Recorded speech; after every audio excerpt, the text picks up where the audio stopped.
Brightest full moon blessings, everybody. This is the super full moon in Aries. It falls underneath both the harvest and the hunter moon.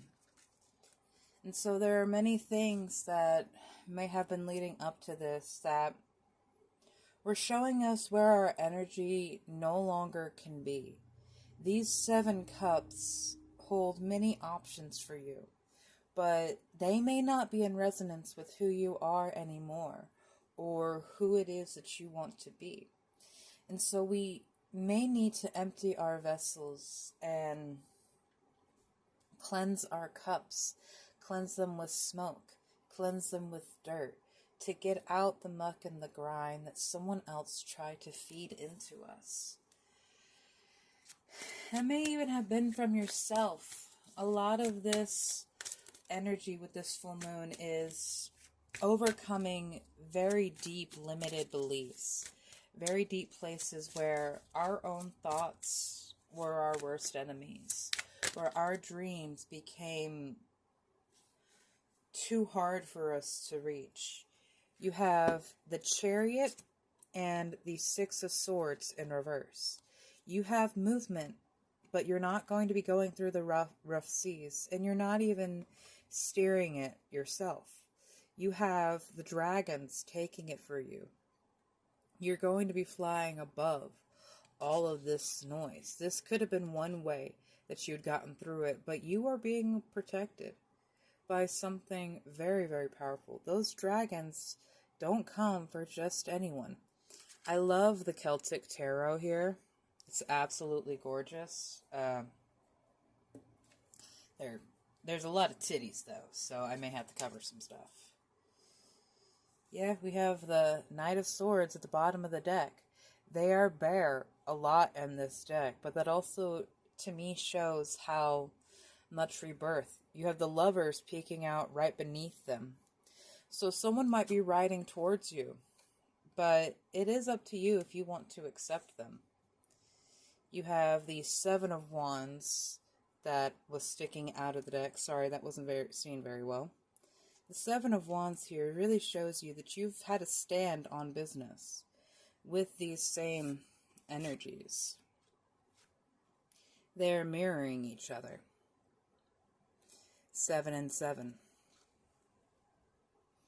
Oh, is that the Page of Wands? You have... I had a dream last night where what I understand to be my dark feminine and soft masculine in a forge, like Hephaestus's forge. In this place, there was a massive ball of rough and raw and half-forged metal.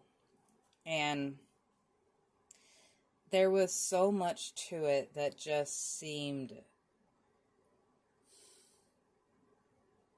provocative in the way that it was just looking for a chance to fight. It was looking for a chance to be used. And that comes from a very defensive place in ourselves, where we have to feel like we are always on the fight. And that was a situation that made you feel like you were isolated, that you had to live in so much shadow. And from that shadow, you developed an ego of combatness. I love that there's the white rose here. This is the same white rose that is on the Fool. And transversely, we have a red rose all the way down here on the very opposite end of this. So this was something that was born from the root. This was something that was born from perhaps things that happened in your childhood. The little star, divine. My inner child is whole and complete. The aquamarine star is back underneath the bottom of the deck. You had many wounds that it was a lot easier to run from than face. It was a lot easier to swim away, swim away. I'm seeing the sharks. When they they literally lived in a bomb field in Finding Nemo. Bruce, Chunk, and I can't remember the other guy's name, but they lived in a dangerous area, constantly bringing smaller, weaker things in to make them feel better, to make them feel bigger. Even if they were going, they weren't eating the fish, there was still that innate instinct because, even Bruce said, he didn't know his father. There was a trauma there. There was a trauma there from his childhood that he didn't want to look at. He just wanted to be the biggest and be the best and take that pride in bringing Marlin and Dory off of their path. He took them away from where they were supposed to be. And yes, of course, everything happens for a reason. If that didn't happen, Marlin wouldn't have gained some courage or trust in Dory. And then, the whole angler scene. But even that, in the dark and in the shadow, it was Dory's innocence that got them out. A childlike wonder may seem very strange and contradictory to what we feel like we have to do in this world. Something fell. I also just got a text message. Not important right now. We have beloved Zeus. The lovers came out again. So you have opportunity here. There is something coming about. You have the Awakener rise. And it's just out of the ashes I arise like a golden sun. It is up to you where or what you will do right now. This full moon is giving you potential of creation, direction, passion. The root of the lovers is passion and pleasure and purpose and drive. And yes, so much of that comes from another person choosing you, wanting to be a counterpart to you, but it also is the indulgence in yourself. Like I said in that dream, my dark feminine and my soft masculine, the opposite of what society says those energies should be. But they are all. You have light feminine and dark feminine. You have strong masculine and soft masculine. All of those things, but they're too often stuck in a hyper-vigilant state that they have to be one or the other. And that you throw yourself on your own sword with that. Hello, Esther.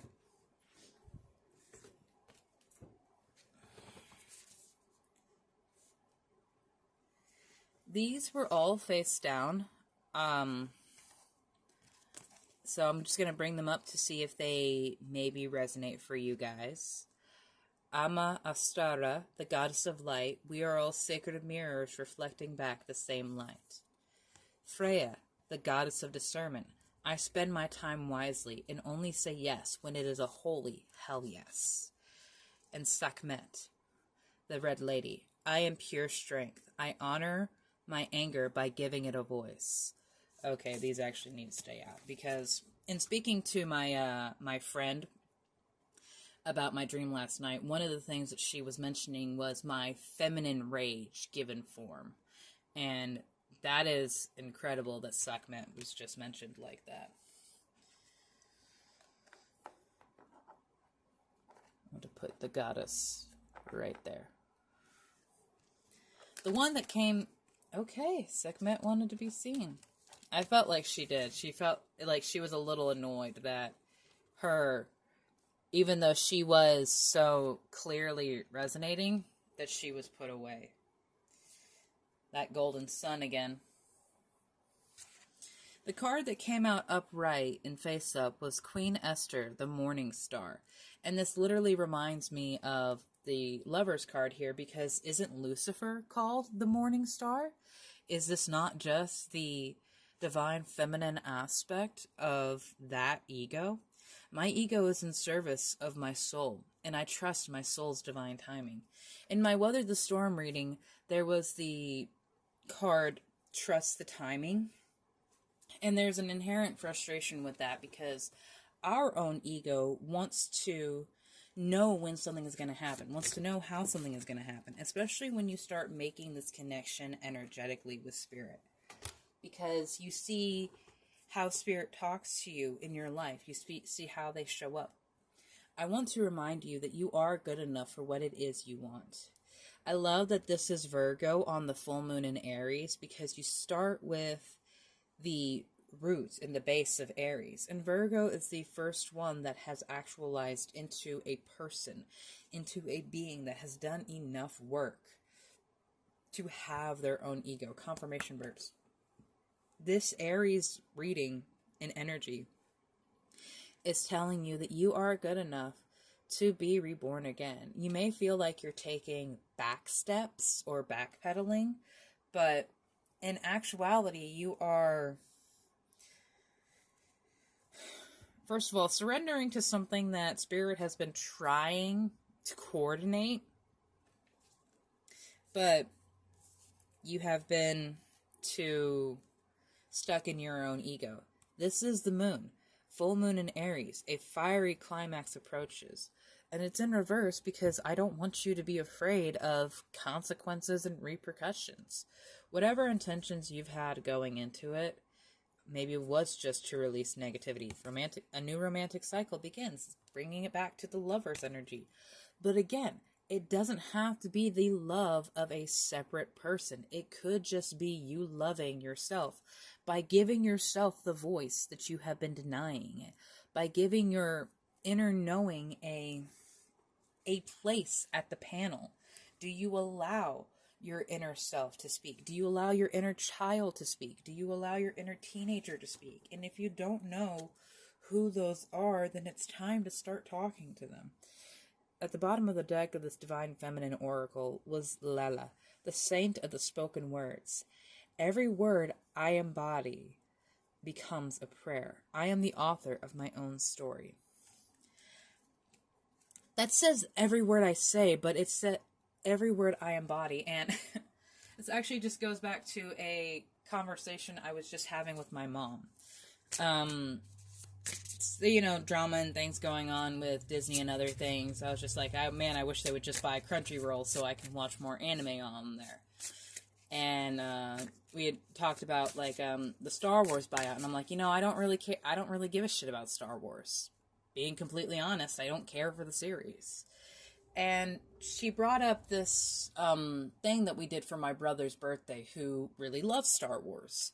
We took lightsabers to the park, and she made a point that if I truly didn't give a shit, specifically those words, I wouldn't have done that. So, being mindful of the words that you say, you embody the words that you say. It is more than just a prayer. It is an affirmation. It is communication. It is a declaration. So in this full moon, you must be very careful about what it is you say. And yes, your anger needs a voice. And that voice may bring about endings. That voice may bring about changes. And honestly, that has the same energy of the Seven of Cups and the Six of Swords over here in reverse. That you may have been biting back what it is you were feeling because you didn't want to lose out on the situation that you had. But the situation that you had left you in a place of fight or flight. Literally, fight or flight. And even in flight, there is danger. Even in flight, there is something that would risk hurting you.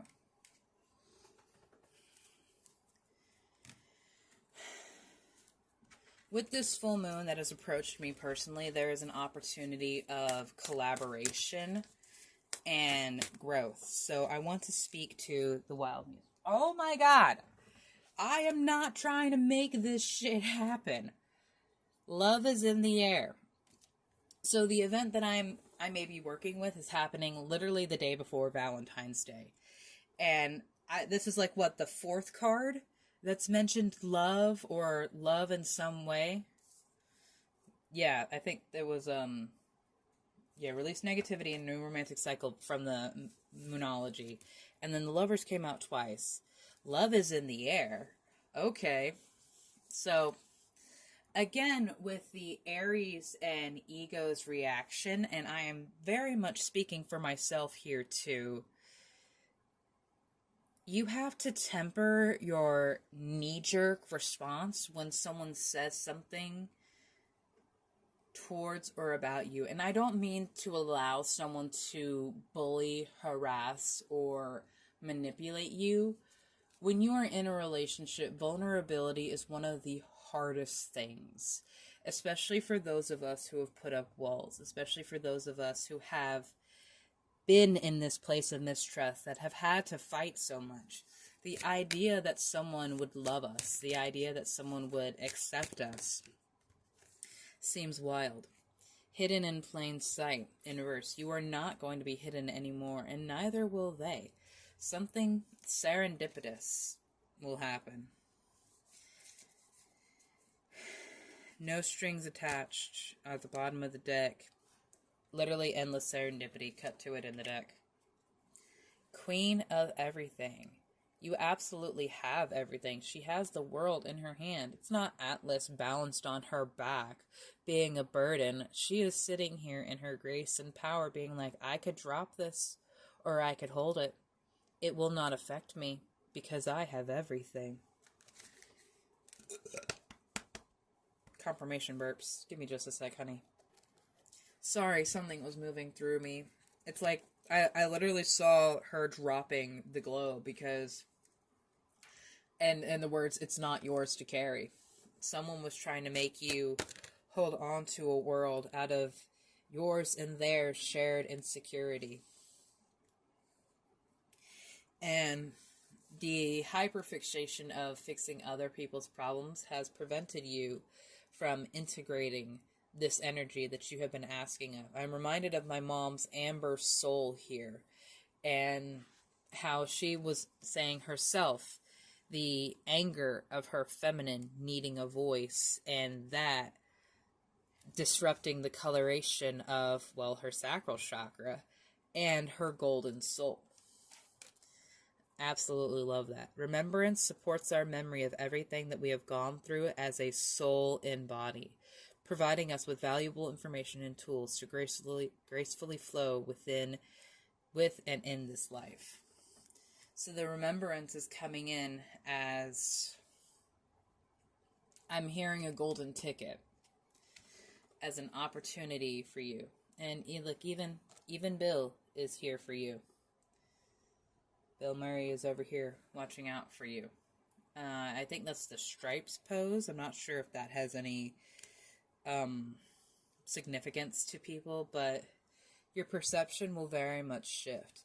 If you are here, you are going to be turning and looking at the center, the world, and yourself all very differently. Allow these perspectives to shift. It's like the seating in a car. Where you're sitting in a minivan gives you a completely different experience, from the people in the front to the people in the back to the people in the middle. There's completely different conversations and experiences and views and things happening. The people in the back might see a lot of near accidents of people veering and cutting off. The people in the front are hyper focused on what's happening ahead of them. The people in the middle get to look around and enjoy the scenery because they're not really in the throes of one way or another. And so how and where you're sitting does, yeah, romantic love again. How and where you're sitting does have an impact somehow on your own energy. And again, your intention. Final card I want to get is the Divine Abundance. Thank you so much.